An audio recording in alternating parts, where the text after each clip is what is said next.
नमस्कार साथियों, आप सभी का स्वागत है कहानी केंद्र में। मेरा नाम है मलय भट्टाचार्य। आज आप सुनेंगे आर के नारायण द्वारा लिखी कहानी अंधा कुत्ता।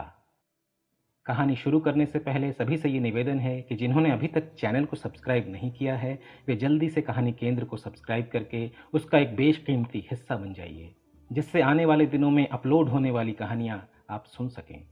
साथ ही साथ इससे मेरी भी हौसला अफजाई होती है। तो शुरू करते हैं आज की कहानी।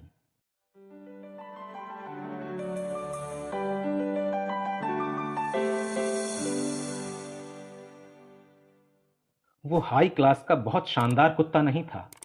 गलियों, सड़कों या ऐसी आम जगहों पर पाए जाने वाले साधारण कुत्तों में से ही एक था। सफेद रंग, लेकिन धूल मिट्टी से सना हुआ, पूंछ कटी हुई थी। भगवान जाने किसने काट दी थी। गली में ही कहीं पैदा हुआ था।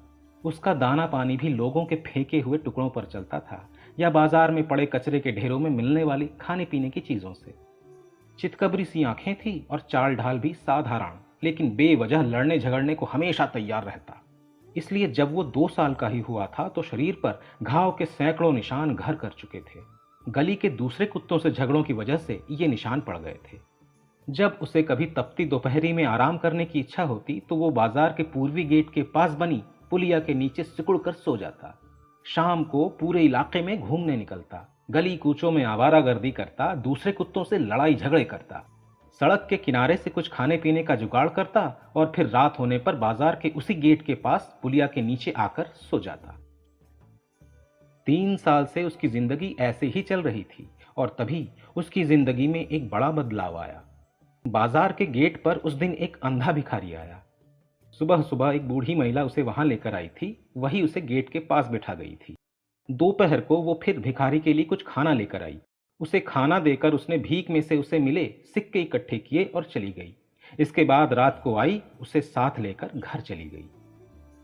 उस दिन कुत्ता पास में ही सो रहा था। भिखारी के लिए जब खाना आया तो उसकी गंध कुत्ते के नथुनों तक भी पहुंची। वो तुरंत उठा और अपने ठिकाने से बाहर आकर ताड़ने लगा कि खाने की गंध कहां से आ रही है। नजदीक ही उसे अंधा भिखारी खाना खाते हुए दिख गया। वो तुरंत उसके सामने आ डटा, पूंछ हिलाते हुए खाने के कटोरी की तरफ घूरने लगा। भिखारी को एहसास हो गया कि उसके सामने कोई खड़ा है। उसने हवा में हाथ लहराते हुए पूछा, कौन है वहां? कुत्ता धीरे से थोड़ा नजदीक आया और भिखारी का आगे बढ़ा हुआ हाथ चाटने लगा। भिखारी ने हौले से थपकी देते हुए उसे कान से लेकर पूंछ तक सहलाया और फिर बोला, वाह, कितने खूबसूरत हो तुम, आओ मेरे पास। इतना कहकर उसने अपने कटोरे से एक मुट्ठी खाना लेकर कुत्ते की तरफ फेंक दिया और उसने भी बड़ी कृतज्ञता के साथ खाया। दोनों के बीच शायद दोस्ती की शुरुआत की यह शुभ घड़ी थी। अब वे दोनों रोज वहां मिला करते। कुत्ते ने इन दिनों घूमना फिरना कम कर दिया था ताकि ज्यादा से ज्यादा देर तक भिखारी के बगल में बैठ सके। वो सुबह से शाम तक वहीं बैठकर भिखारी को भीख मांगते हुए देखा करता। गुजरते वक्त के साथ ये देखते देखते वो समझ गया कि भिखारी के पास से निकलने वाले राहगीर उसके कटोरे में सिक्का जरूर डालते हैं। इसलिए जब कोई राहगीर बिना कुछ दिए आगे निकल जाता तो वो उसके पीछे लग जाता था। दांतों से उस राहगीर के कपड़े खींच खींच कर उसे गेट के पास भिखारी के पास ले आता और तभी जाने देता जब वो उसके कटोरे में कुछ न कुछ डाल देता। जो लोग इस जगह पर अक्सर आया जाया करते थे उनमें गांव का एक शरारती बच्चा भी था। बदमाशी तो उसके स्वभाव में थी। वो अंधे भिखारी को हमेशा तंग किया करता था। कभी उसका नाम ले लेकर चिढ़ाता तो कभी उसके कटोरे से सिक्के उठाकर भाग जाया करता था। बेचारा भिखारी खूब चीखता चिल्लाता और उसे भगाने के लिए अपनी छड़ी उठाकर यहां वहां घुमाया करता था। उस दिन गुरुवार था। वो लड़का सिर पर शायद केले या ककड़ी से भरी हुई टोकरी रखे हुए आया था। वैसे गुरुवार का दिन उस अंधे भिखारी के लिए बड़ी मुश्किल भरा होता था, खासकर दोपहर का वक्त। ढेर सारे लोग बाजार के पूर्वी गेट के पास वाली उसी जगह के इर्द गिर्द जमा होते थे जहां वो भिखारी बैठता था। एक दुकानदार अपनी ठेला गाड़ी पर तरह तरह की खुशबुओं वाले इत्र बेचता था। दूसरा पास की ही पट्टी में सस्ती कहानी की किताबें फैलाकर बेचने के लिए बैठ जाता था। एक और था जो रंग बिरंगे फीते, फ्रेम वगैरह बेचा करता था। उस रोज जब वो लड़का आया तो उसे देखकर अंधे भिखारी से एक दुकानदार ने कहा, सूरदास, लो आ गया तुम्हारी जान का दुश्मन। हे भगवान, आज क्या गुरुवार है? अंधा भिखारी बड़े दुख से बोला। फिर उसने अपना हाथ हवा में लहराया और आवाज लगाई, कुत्ते कुत्ते, यहां आओ। तुम कहाँ हो? वो एक खास तरह की आवाज करता था जिसे सुनकर कुत्ता उसके पास आ जाता था। इस बार भी आ गया। भिखारी ने उसके सिर पर प्यार से थपकी दी और धीरे से बोला, उस कमीने बच्चे को छोड़ना मत। अभी वो कुत्ते को सिखा समझा ही रहा था कि वो बच्चा वहां आ धमका। बदमाशी तो जैसे उसके चेहरे से टपक रही थी। अंधे, अब भी मानते हो कि तुम्हारी आंखें नहीं हैं? अगर तुम सच में अंधे हो तो तुम्हें ये नहीं पता चलना चाहिए। वो रुका और उसका हाथ भिखारी के कटोरी की तरफ बढ़ने लगा। तभी कुत्ता उछला और उसने लड़के की कलाई अपने जबड़े में भर ली। लड़के ने किसी तरह अपना हाथ छुड़ाया और जान बचाकर भागा। कुत्ता भी उसके पीछे लग गया और तब तक उसे दौड़ाता रहा जब तक वो बाजार से बाहर नहीं निकल गया। इस बूढ़े से उस दोगले कुत्ते का लगाव तो देखो, इत्र बेचने वाले ने अचंभे से कहा। एक शाम न जाने क्यों उस अंधे भिखारी को रोज अपने साथ ले जाने वाली बुजुर्ग महिला लौट कर नहीं आई। अंधा बेसब्री से बाजार के गेट पर उसका इंतजार कर रहा था। चिंता में भी था क्योंकि शाम ढलते ढलते रात होने वाली थी। वो बैठा बैठा खींच रहा था कि तभी उसके पड़ोस के दुकानदार ने पास आकर बताया, सामी, उस बुजुर्ग महिला का इंतजार मत करो, अब वो कभी नहीं आएगी।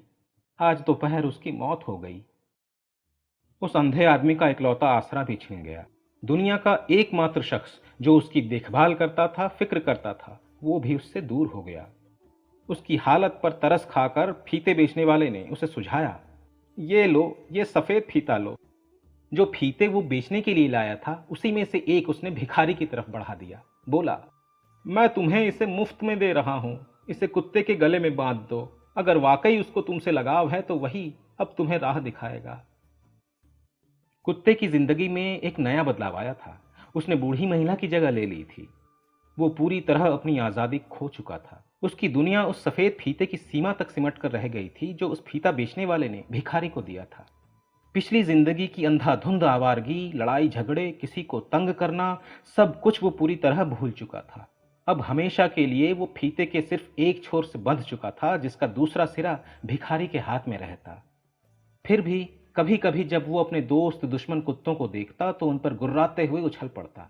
इससे फीता खिंच जाता, भिखारी को झटका लगता और उसे उसकी फटकार खानी पड़ती। साले, मुझे गिराना चाहता है, संभल कर चल। कभी कभी तो लात भी पड़ जाती थी। नतीजा ये हुआ कि कुछ ही दिनों में कुत्ते ने अपनी भावनाओं, आवेग को काबू में करना सीख लिया। वो अनुशासित हो गया। उसने दूसरे कुत्तों की तरफ ध्यान देना बंद कर दिया, तब भी जब वे उसके एकदम नजदीक आकर गुर्राने लगते। अपने इलाके में घुमक्कड़ी और साथी जानवरों से उससे संपर्क, संबंध सब खत्म हो चुके थे। जितना उसने खोया उतना ही उसके मालिक ने पाया था। अब वो वैसे घूमने लगा था जैसे जिंदगी में पहले कभी नहीं घूमा। पूरे दिन वो अपने पैरों पर रहता और कुत्ता उसे रास्ता दिखाता था। उसके एक हाथ में छड़ी होती और दूसरे में कुत्ते के फीते का एक छोर। बाजार के पास ही एक चौल के बरामदे में उसने अपना ठिकाना बना लिया था। बूढ़ी महिला की मौत के बाद वो यहाँ आ गया था। अब वो सुबह जल्दी घर से निकलता था। उसे लग गया था कि एक जगह पर रुकने के बजाय अगर वो जगह बदलता रहे, चलता फिरता रहे, तो अपनी कमाई 3 गुना तक बढ़ा सकता है। इसलिए वो घर से निकलकर सबसे पहले चौल वाली गली से शुरुआत करता, फिर आगे बढ़ता जाता। जहां कहीं भी लोगों की आवाजें सुनता, उनके सामने भीख के लिए हाथ फैला देता। दुकान, स्कूल, अस्पताल, होटल, कोई जगह उसने नहीं छोड़ी थी। जब उसे रुकना होता तो कुत्ते को फीते से झटका देकर इशारा कर देता। जब चलना होता तो बैलगाड़ी हाँकने वाले की तरह खास आवाज में हांका लगा देता। कुत्ता बड़ी सावधानी से उसके पैर किसी गड्ढे में जाने से बचाता या फिर पत्थर की ठोकर लगने से। इंच दर इंच उसे सीढ़ी चढ़ने या रास्ते में आगे बढ़ने में मदद करता। ये देखकर लोग भी अंधे की मदद को अपने आप आगे आते और उसके कटोरे में सिक्का डाल देते। छोटे छोटे बच्चे अक्सर उसे घेर लेते और उसे जब तब खाने पीने की चीजें दे जाते। एक कुत्ते की जहां तक बात है तो वो हमेशा से ही बेहद सक्रिय जीव है। वो लगातार यहां वहां घूमता रहता है, कुछ न कुछ करता रहता है और इस सक्रियता के बीच उसके आराम का समय निश्चित होता है, भले ही वो थोड़ा हो। लेकिन यहां इस कुत्ते, अब इसे टाइगर के नाम से जाना जाता है, का आराम तो जैसे छिन ही गया था। उसे उसी वक्त आराम मिलता था जब अंधा भिखारी खुद कहीं जा बैठे। वो रात को भी कुत्ते के गले में बंधे फीते का दूसरा छोर अपनी अंगुली में लपेट कर सोता था। अक्सर कहा करता, मैं तुम्हारे मामले में कोई जोखम नहीं ले सकता। उस आदमी के मन में ज्यादा से ज्यादा पैसे कमाने की इच्छा घर कर गई थी, इसलिए थोड़े बहुत आराम को भी वो मौके की बर्बादी समझने लगा था। उसकी इसी सोच की वजह से कुत्ते को लगातार चलते रहना पड़ता था। इससे इतनी थकान हो जाती कि कभी कभी उसके पैर आगे बढ़ने से ही मना कर देते। लेकिन उसकी चाल थोड़ी सी भी धीमी हुई कि नहीं, उसके मालिक की त्योरियां चढ़ जाती थीं। वो उसे लाठी से कोंच देता, कभी कभी तो मार ही देता था। लाठी पड़ने से कुत्ता कभी जोर से किकियां पड़ता या गुर्राने लगता, तो मालिक तमक कर कहता, गुर्रा मत साले, मैं तुझे खाने को नहीं देता क्या? असल में तू इधर उधर आवारागर्दी करना चाहता है ना? कुत्ता बेचारा उस क्रूर मालिक की रस्सी से बंधे हुए बाजार में धीमे धीमे कदमों से यहां वहां घूमने को मजबूर था। देर रात जब बाजार में ट्रैफिक थम चुका होता, तब अक्सर उस थके मांदे कुत्ते के रोने की आवाज दूर तक सुनाई देती थी। वो अपनी असल पहचान खो चुका था। इसी तरह दिन, हफ्ते, महीने गुजरते गए। शरीर हड्डियों का ढांचा जैसे हो गया था और पसलियां चमड़ी के बाहर झांकने लगी थीं। एक शाम उस फीते बेचने वाले, इत्र की दुकान लगाने वाले और पुरानी किताबों की खरीद फरोख्त करने वाले ने उस कुत्ते और भिखारी को देख लिया। उस दिन धंधा कुछ मंदा था। तीनों आपस में बतियाने लगे। उस कुत्ते की गुलामों जैसी हालत देखकर मेरा दिल फटा जा रहा है। क्या हम कुछ कर नहीं सकते? फीता बेचने वाले ने कहा। इस कमीने ने आजकल ब्याज पर पैसे उधार देना भी शुरू कर दिया है। वो जो फलों की दुकान वाला है ना, उसने मुझे बताया है। ये अपनी जरूरत से ज्यादा ही कमाई करने लगा है। पैसे के लिए तो ये आदमी से राक्षस हुआ जा रहा है। इसी बीच इत्र बेचने वाले की नजर फीते वाली दुकान की रैक पर रखी कैंची पर पड़ गई। देना जरा इसे मुझे, वो बोला और हाथ में कैंची लेकर वहां से आगे की ओर बढ़ गया। उस वक्त अंधा आदमी बाजार के पूर्वी गेट के सामने से गुजर रहा था। फीते से बंधा कुत्ता उसके आगे आगे चल रहा था। तभी रास्ते में उसे एक हड्डी नजर आई। वो उछल उछल कर उसे उठाने की कोशिश करने लगा। इससे फीता खिंच गया और अंधे आदमी के हाथ में चोट लग गई। एकदम भड़क गया वो। फीते को जोर का झटका देकर कुत्ते को अपनी तरफ खींचा और उसे जोर की लात जमा दी। कुत्ता तेज आवाज के साथ गुर्राया तो एक दो लात और जमा दी, लेकिन वो भी हड्डी छोड़ना नहीं चाहता था, इसलिए इस बार उसने उसकी तरफ एक और जोर का झपट्टा मारा। इधर अंधा आदमी भी गालियां देते हुए उसे अपनी तरफ खींचे जा रहा था। इसी बीच इत्र बेचने वाला कैंची लेकर उन दोनों के बीच आ गया। उसने फीता काट दिया। कुत्ते ने जोर की छलांग लगाई और हड्डी पर कब्जा जमा लिया। अंधा आदमी जहां का तहां खड़ा रह गया। उसके हाथ में अब सिर्फ फीता लटक रहा था। टाइगर, टाइगर, कहां हो तुम?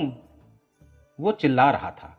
उसके पीछे से इत्र बेचने वाला चुपचाप अपने ठिकाने की तरफ लौट गया और जाते जाते बुदबुदाता गया।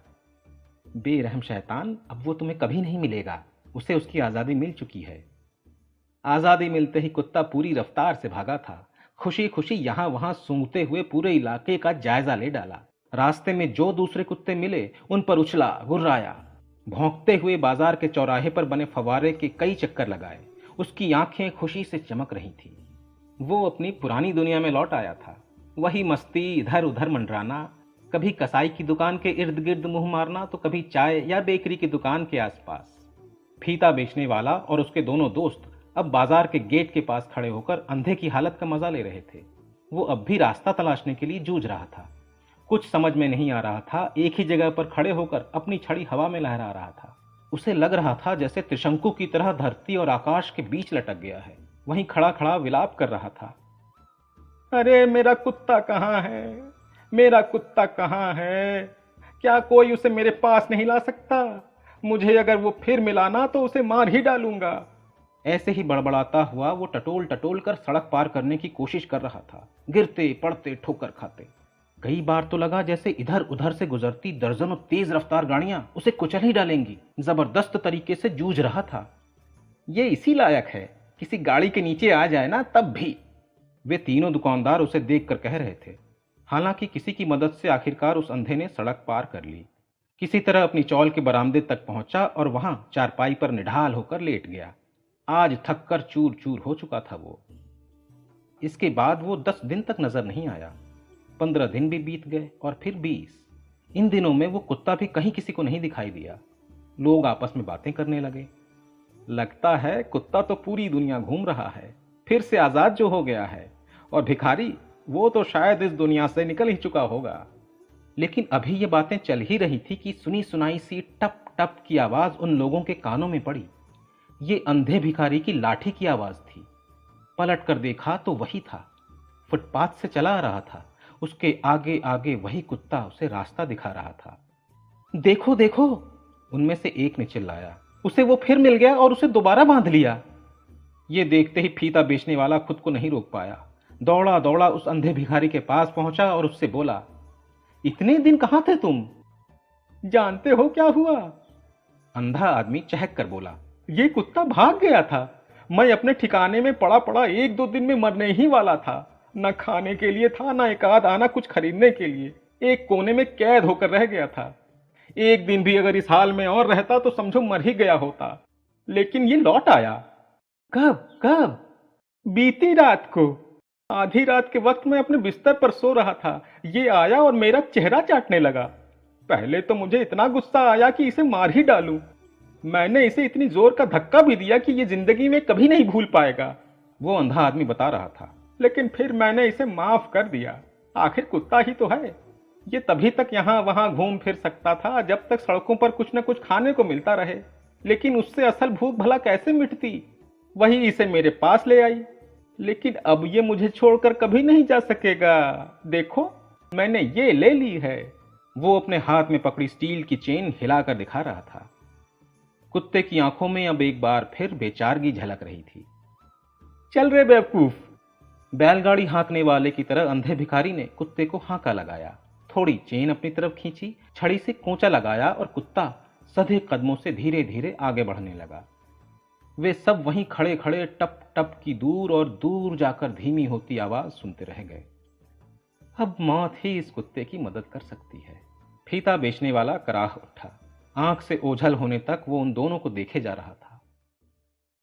हम उस जीव के लिए कर भी क्या सकते हैं जो खुले दिल से खुद अपनी बदकिस्मती की तरफ लौट गया हो।